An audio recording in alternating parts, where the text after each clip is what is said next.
Hello అండి. Welcome to మావి చిగురు స్టోరీస్. ఈరోజు కథ బర్రె మునెమ్మ. ఈ కథ మీకు నచ్చితే లైక్ చేయటం మర్చిపోకండి. మీకు ఎలా అనిపించిందో కామెంట్ చేసి చెప్పండి. ఈ ఛానల్ని కొత్తగా చూసేవారు మరిన్ని మంచి కథల కోసం సబ్స్క్రైబ్ చేసి బెల్ ఐకాన్ ఆన్ చేయండి. అప్పుడు ఏ కొత్త వీడియో పెట్టినా మీ దాకా వస్తుంది. ఇక కథ మొదలు పెడదాం. మునెమ్మలు ఆ ఊళ్ళో చాలా మందే ఉండారు. బర్రె మునెమ్మ మాత్రం ఒక్కతే. అలా అడిగితే ఎవరైనా సరే ఇంటితో చూపించేస్తారు. అంతు చిక్కని రోగం కమ్మిన కొడుకు, అంతు చిక్కిన లొంగని తాగుడు మరిగిన పెనిమిటి కలిపితే మునెమ్మ బతుకు.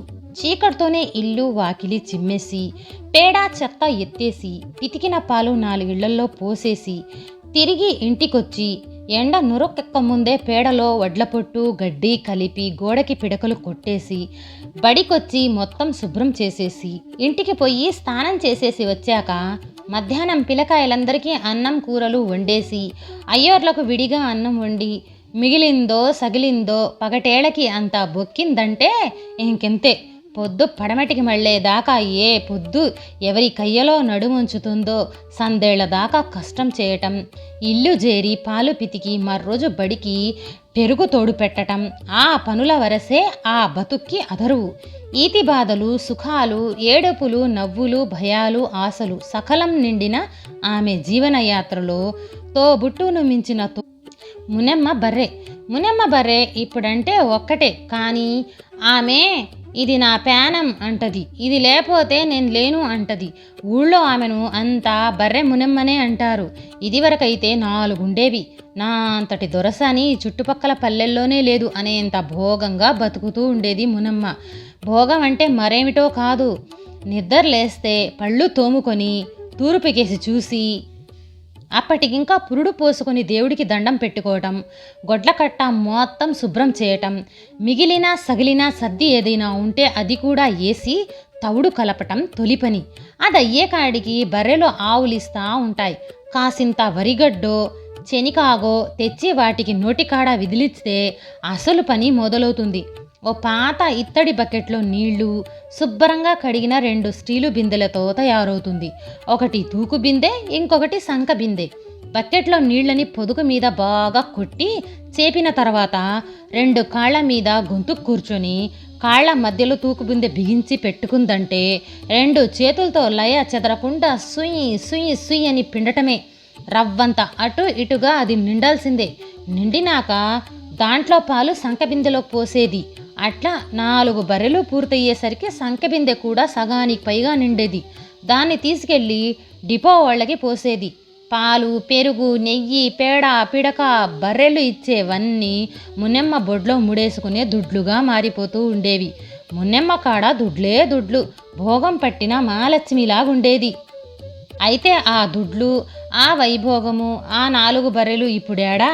పల్లెటూళ్లలో ఎక్కడైనా పురుడులో తల్లి సచ్చిందంటే గనక పుట్టినోడిని అమ్మను మింగి పుట్టినోడు అనడం కద్దు. అలా అనడం సబబైతే మునెమ్మ కొడుకు బర్రెని మింగి పుట్టినోడు అంటే ఆడు పుట్టగానే అయిపోయాయని కాదు. ఆడి కోసం వాటిని ఒకదాని తర్వాత ఒకటి కాలబెడతానే ఉండాది. ఉన్న భూమి కూడా పోయింది. ఇంతా కలిపి ఆడు భూమికి 3 అడుగులు ఉండడని లింగడు. వాడికేదో అంతుబట్టని రోగం. కాళహస్తిలో ఉండే ఆసుపత్రులన్నీ తిప్పింది. చాలా దుడ్లవుతుంది అన్నారు. సరేనంది. అయినా సరే దేవుడే దయపెట్టాలా అన్నారు. దేవుడు దయపెట్టే కాడికి నడి మధ్యన ఈ ఆసుపత్రుల కోలాటం దేనికి అని మునెమ్మకి సిరాకొచ్చింది. అదేదో ఆ దేవుణ్ణే నమ్ముకుంటే పోలా అనుకుంది.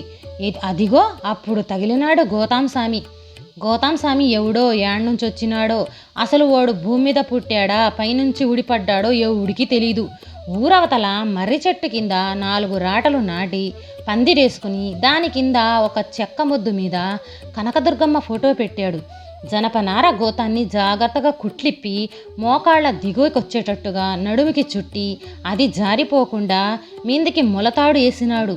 మెడలో ఒకటే రుద్రాక్షకాయ ఏలాడేలా ఎర్రటి దారం, నల్లటి ఒంటి మీద ఇంకొక పోగు లేదు. నుదురంతా పులిమేసిన ఎర్రటి కుంకుమ. ఇది ఆడి ఏసం. నెమ్మదిగా ఆ పందిరి పాకింది.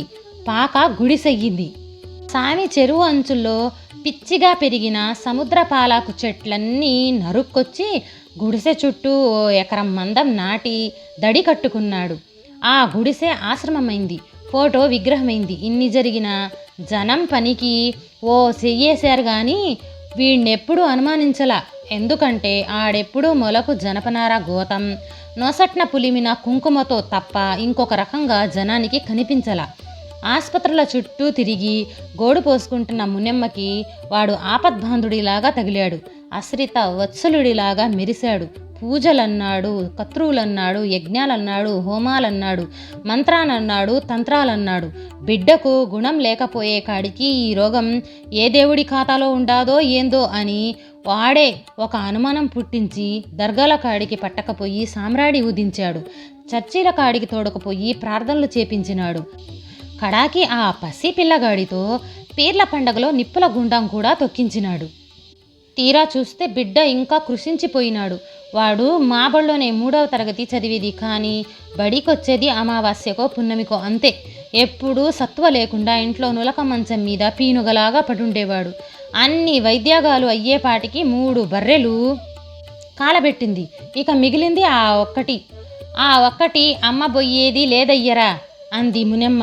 కళ్ళ నిండా నీళ్లున్నాయి. నా చేతిలో ఆమె చెయ్యి ఉంది. ఎడం చేత్తో నా చెయ్యి లాక్కుని అందులో తన కుడి చేతిలో ఉన్నది పెట్టింది. నిర్ఘాతపోయాను నేను. నీకేమైనా పిచ్చే అన్నాను. నాకు పిచ్చో పైత్యమో చిత్తభ్రమో ఇవన్నీ నీకు బళ్ళే. చెప్పింది చెయ్యి అంతే. నా చెయ్యి వదిలేసి బొడ్లో దోపిన కొంగు పీకి కళ్ళొత్తుకుంది. ఆమె మెడకేసి చూశాను. ఒంటి రంగులో కలిసిపోయిన అదే నల్లటి పాత పసుపుతాడు. అది గమనించింది. అయ్యోరా, రైక కింద దాసిపెట్టుకునే లచ్చిందేవి నాకు బళ్ళే. నా బిడ్డ కావాలా. అట్టాగని పుస్తె మార్చినప్పుడు కొత్త తాడుకే కట్టుకోవటం ఆచారం కదా అనుకున్నాననుకో. మెళ్ళో కొత్త తాడు చూసి ఏది కొత్త పుస్తెలు చూపిచ్చక్క అని ఎవరైనా అడిగితే నా పసుపు కొమ్ము బండారం నడీదికొస్తాది. ఆగింది కొంచెం, ఊపిరి పీల్చుకొని మళ్ళీ అంది. నా 5వ తనం నాకు శాపమయ్యోరా. ఆ తాగుబోతు నా బట్టకి సావు కూడా రాలే. ఈ దుక్క మెరక్కుండానే అమ్మేద్దును. గొంతు బొంగురుపోయింది. అంతలోనే తేరుకుంది. నాకు తోబుట్టువుల్లే, నీ చేతిలో పెట్టిన నా మానం కాపాడు, నా బిడ్డని కాపాడు అనేసి చక్కగా వంటలోకి వెళ్ళిపోయింది. నేను తరగతి గదిలోకి వచ్చేసాను. అసలు ఆ బర్రెమ్మునెమ్మ నాకేమవుతుందో చెప్పాలి. నేను కోవనూరు హైస్కూల్లో పనిచేసేది. వెంకటముని మాకక్కడ హెడ్ మాస్టరు. ఇంకో 2 నెలల్లో రిటైర్ అవుతాడు. మా బడికి ఆనుకునే ఎలిమెంటరీ స్కూల్ కూడాను. మునెమ్మ కొడుకు చదివేది అక్కడే. ఈ 2 బళ్ళకి కలిపి మధ్యాహ్న భోజనం ఉండేది మునెమ్మ. మునెమ్మకు ఆ పని ఏర్పాటు చేసింది వెంకటమునే. ఆయన ఆమెకి వరసకి మామవుతాడు.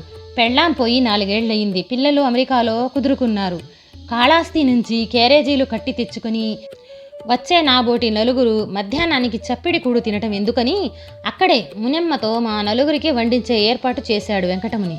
మాకు అవసరమయ్యేది దినుసులు, కూరగాయలు టౌన్ నుంచి 2 రోజులకొకసారి తెచ్చి ఇస్తూ ఉంటాం. నెలకింతని ఆమెకు జీతంగా ఇస్తాం. ఆ రకంగా మునెమ్మ మా నలుగురికి ఏళ్లకింత అన్నం పెట్టే మహాతల్లి. మధ్యాహ్నం స్టాఫ్ రూమ్లో మాకు భోజనాలు వడ్డిస్తూ మౌనంగానే ఉంది మునెమ్మ. నువ్వట్టా ముంగీలాగా ఉంటే మాకు తినింది అరగదమ్మే. పెట్టే చెయ్యి పెట్టే మనసు బాగుంటేనే తిన్నది ఎరిగేది అన్నాడు వెంకటముని నవ్వులాటకి. మునెమ్మ ఆయన కేసి చూసింది. నవ్వినట్టుగా ఒక్క క్షణం కనిపించింది. ఆ నవ్వులో ఆ క్షణంలో తాను దొరికిపోతానేమో అన్నట్టుగా నా కేసి ఓసారి చూసింది. నోరు మెదపలేదు. చివరి కంటా ఉండి మా కంచాలు కడిగేసి మిగిలిన కూరలతో గిన్నెల్ని ఇంటికి తీసుకెళ్ళిపోయింది. వెళ్ళేటప్పుడు మళ్ళీ నన్ను ఒకసారి చూసింది. ఏముందా చూపుల్లో మర్చిపోకూడదని జేబును చేత్తో తడుముకున్నాను. భద్రంగా ఉంది. పొద్దున మునెమ్మ నా చేతిలో పెట్టిన చిన్న కాగితం పొట్లం విప్పాడు సేటు. 2 పుస్తెలు, 2 గొట్టాలు, ఇంకేటేదో చిన్న ముక్కు పుల్లలాగుంది. ముందు కాల్పిస్తాను సార్, తరుగు అది పోతే. సేటు ఏదో చెబుతున్నాడు. లోపల ఏదో బరువుగా ఉంది. చెవులు దిబ్బెళ్ళు పట్టునట్టున్నాయి. వాడి మాట లోపలకు వెళ్ళటం లేదు. నా లోపలి మాట లోపలే సుళ్ళు తిరుగుతుంది. శాంతం ఊడ్చేసిందన్నమాట.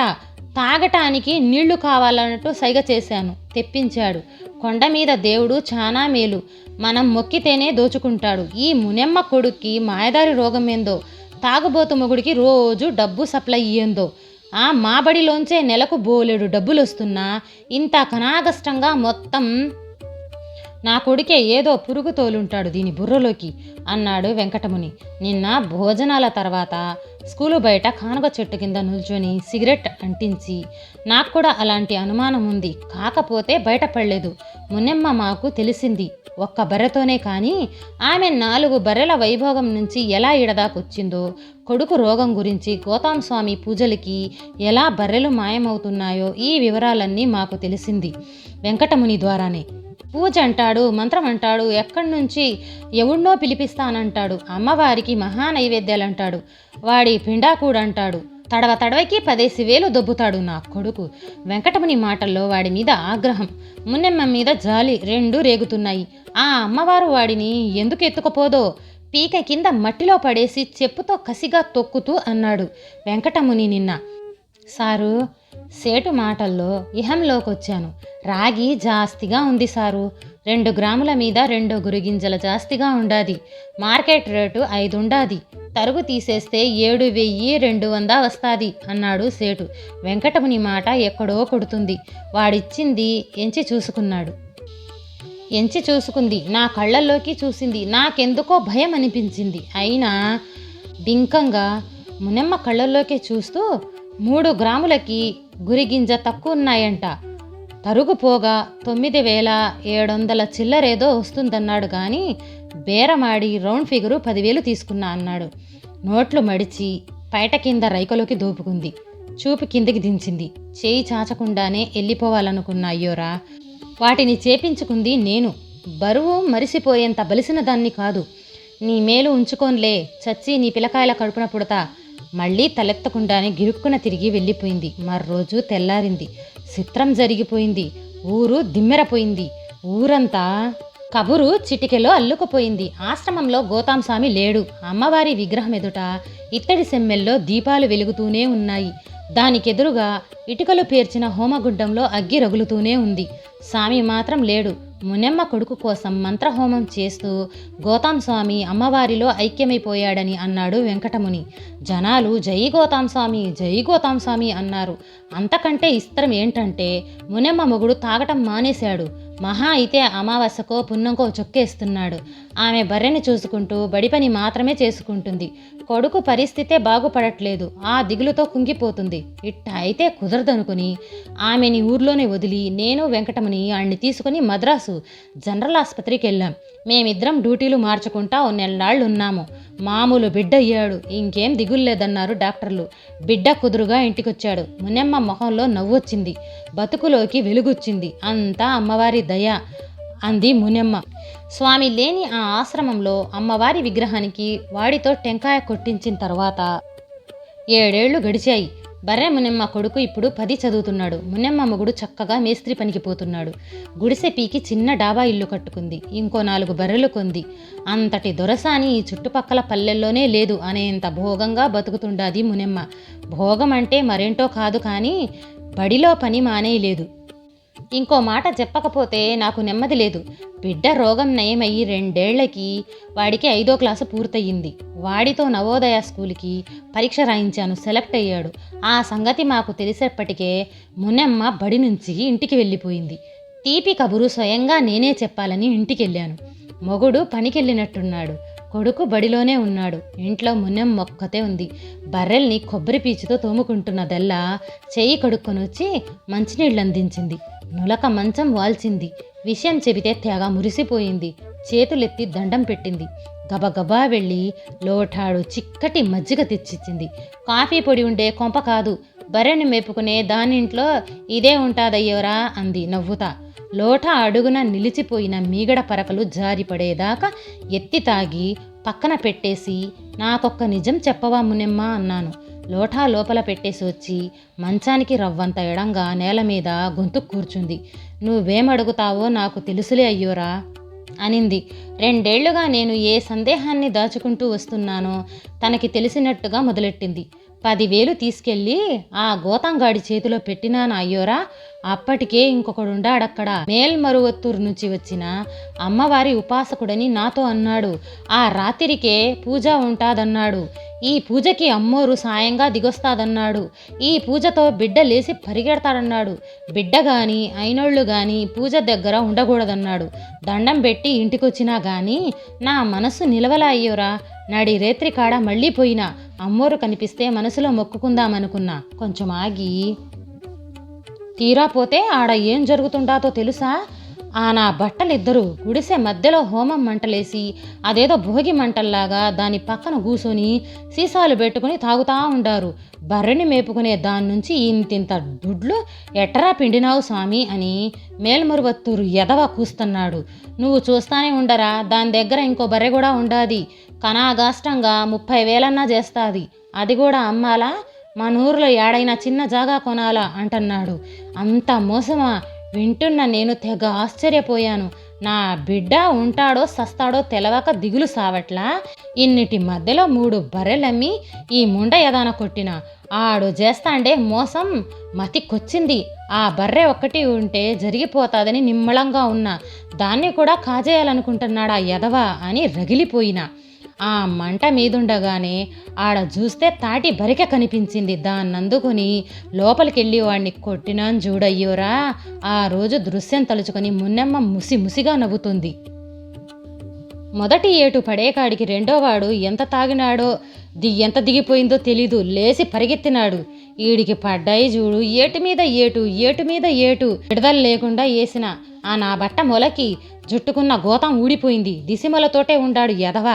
ఏ ఏటు ఏడపడిందో ఏమి కమిలిపోయిందో ఏమి ఇరిగిపోయిందో తెలీదు.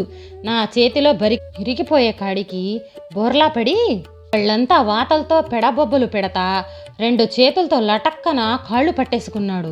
ఇంకో పారి నా కళ్ళకు కనిపించావంటే చెమడాలు తీస్తా ఉండా కోరెదవా అన్న. కాళ్ళు ఇదిలించుకొని అంతే ఇంకా ఓ మూలకి పడిపోయిన. గోతాం అందుకొని మొలకి జుట్టుకుట్ట పడతా లేస్తా పరుగో పరుగు పడి నవ్వుతుండాది మునెమ్మ. నాకు కూడా నవ్వొచ్చింది. ఏదో జరిగిందనుకున్నాను కానీ ఇంత ఊహించుకోలేదు. అయినా సరే ఇంకో అనుమానం మిగిలిపోయింది. మరి మీ ఆయన ఒక్కసారిగా బాగుపడిపోయి అంత మంచి పనోడెట్టయిపోయినాడు అడిగిన. తోడు తీసుకుని పోయినా. గోతంగాన్ని కొట్టేదంతా ఈయన మొగుడు కిటికీలోంచి చూస్తానే ఉన్నాడు. ఆ దెబ్బకి ఈడు సక్కానికొచ్చేశాడు. మళ్ళీ నవ్వుతుంది. నేను మాట్లాడకుండా మొత్తం నేనిరిజిన ఘటనల్ని వరుస క్రమంలో పేర్చుకుంటున్నాను. ఆ అమ్మవారు వాడిని ఎందుకు ఎత్తుకుపోదో అన్న వెంకటముని వేడికోలు గుర్తుకొచ్చింది. దాన్ని అమ్మ వింది. అందుకే మండుతున్న హోమం సాక్షిగా మునెమ్మ రూపంలో వచ్చింది. మునెమ్మని కాళికగా మార్చింది. మహిషాసుర మర్దిని మా బర్రె మునెమ్మ. ఈ కథ నచ్చితే లైక్ షేర్ చేసి తప్పకుండా సబ్స్క్రైబ్ చేయండి.